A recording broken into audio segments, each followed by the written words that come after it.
Hey brewers, it's Paul here. I know it's been a while, but today we're back and we're taking a look at the new Fermzilla Gen 3 Tri-Conical Fermenter. So we're gonna unbox it, set it up, and then do a side-by-side with the previous version, see what they've improved. All right, so here we have the main body of the unit, and you can see it's got a 3-inch tri-clamp fitting at the bottom. So that's a much better design than the previous one. All right. We have our collection jar for the bottom. So if you want to collect the yeast and then reuse it later, you can. Comes with the lid, so you can, keep it in your fridge. So just an airlock, nothing too fancy there. Your volume markings, which I just lost. Volume markings right here. Not sure what this is yet. Maybe a gasket for the lid. We're gonna find out. And then it's got some tri-clover gaskets. Tri-clover ball valve, so it's got 3-inch on the top, 2-inch on the bottom. The handles, the 2-inch and 3-inch tri-clamps. And then this is the other lid for the collection jar. So I'm gonna go ahead and get rid of this mess, then we'll set it up. So we'll start by attaching the ball valve to the bottom of the fermenter. Grab our 3-inch gasket there. Get our tri-clamp out. And this one's a little bit different. Usually tri-clamps are just 2-piece. This is a 3-piece.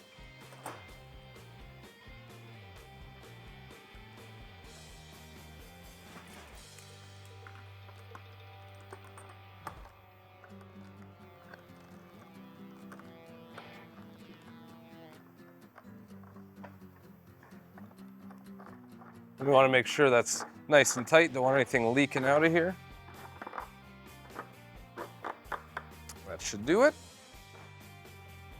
Grab our 2-inch gasket,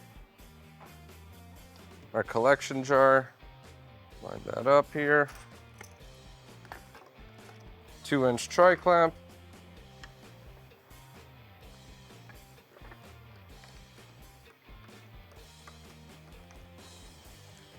Get that on nice and tight. And these are actually spares for the collection jar. Spare O-rings, that is, for the collection jar and for the lid. So it's kind of nice that they include that. That's pretty much it. So out of the box, it comes with just their standard lid that is made for an airlock. But this unit is good up to, I believe, 35 PSI, so you can ferment under pressure and you can do closed CO2 transfers from it. You just need to buy a couple accessories. So with a couple accessories, you can ferment under pressure and do closed CO2 transfers. All you'll need are these carbonation caps. They're exactly the same, just 2 different colors. I usually like doing my beverage on the orange and my gas on the yellow. That's personal preference.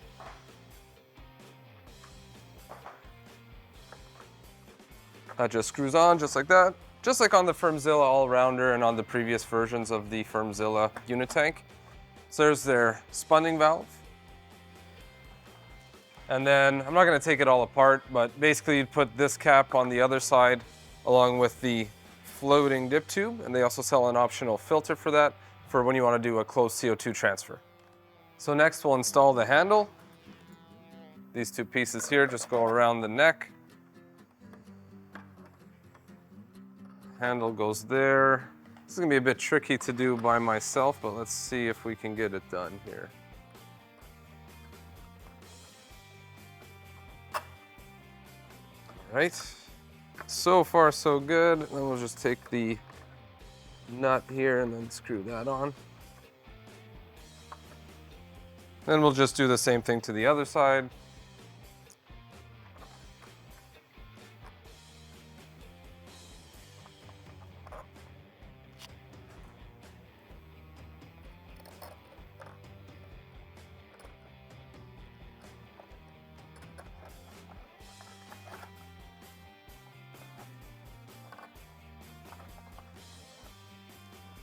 Going to get some tools and make sure this is on real tight, but for our demonstration, that's good enough. One thing to keep in mind, there's no instructions in the box as per pretty much everything Kegland makes. That's why we have these videos for you. You want to make sure that the handle part here is on the inside. So these clamps on the outside of these handles here. All right, so that is the unboxing and the setup. Let's take a quick look at how it compares to the previous version. So the previous version, the main gripe, the main thing that people didn't like was it was nearly impossible to take this piece off. If you wanted to thoroughly clean the fermenter, there's a big gasket in there. I don't know if you can see that, but basically here's a rubber gasket, and it was very hard to clean underneath that. It was very hard to take apart. So it's nice that on this one with the tri-clover, you won't run into that issue anymore. Otherwise, they are very similar. I don't have the lid for this, but it's the same as on here. Same thing with the handles. So really, if you were holding off on buying this because of that issue, it's solved on the new version 3, which is nice. There's also some new cool accessories that Kegland has come up with.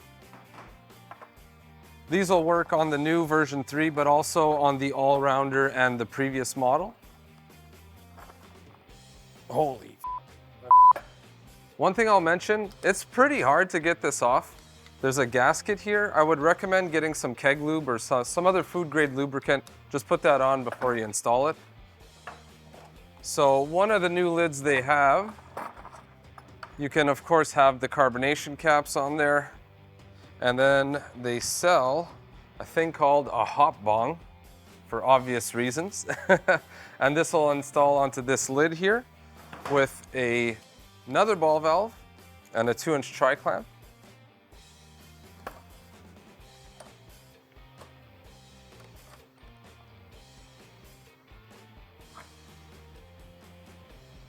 Now, what this monstrosity will let you do is, let's say you're fermenting under pressure and you want to add some hops, but you don't want to introduce any oxygen. You get this set up, you open the top, put in your hops.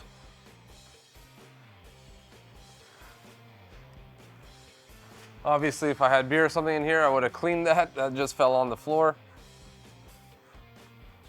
Clamp back on here. You also want to make sure that this valve is closed all the way. You'll feel a click when it is.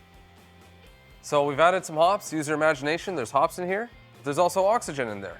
So what we can do is hook up CO2 and then just pull the pressure relief valve on the cap and then flush out all the CO2. Once that's done, open up your ball valve. Your hops fall into your fermenter with 0 oxygen, or if there is any, it would be so minuscule, it wouldn't even matter. Do you need this thing? No, but it is very cool. It looks awesome, and it is a great way to put your hops in with 0 oxygen exposure. I've also seen people use this piece for inline oxygenation. So you can have your wort passing through, put an oxygenation stone down here, and then on the way to the fermenter, you can oxygenate it. Same thing for carbonation. You can put a CO2 carbonation cap and then do that sort of thing. I haven't tried any of that stuff, and I probably won't, but hey, you can do it if you want to. So there you have it. There's the new Fermzilla Gen 3 Tri-Clamp Edition. I think this thing is awesome. It's way better than their previous designs. You can do so much cool things with it. And if you want to see the hop bong in action, stay tuned to the channel because Brad has a video showing it in action. Thanks for watching. Please like and subscribe if you want to see more content like this. Cheers.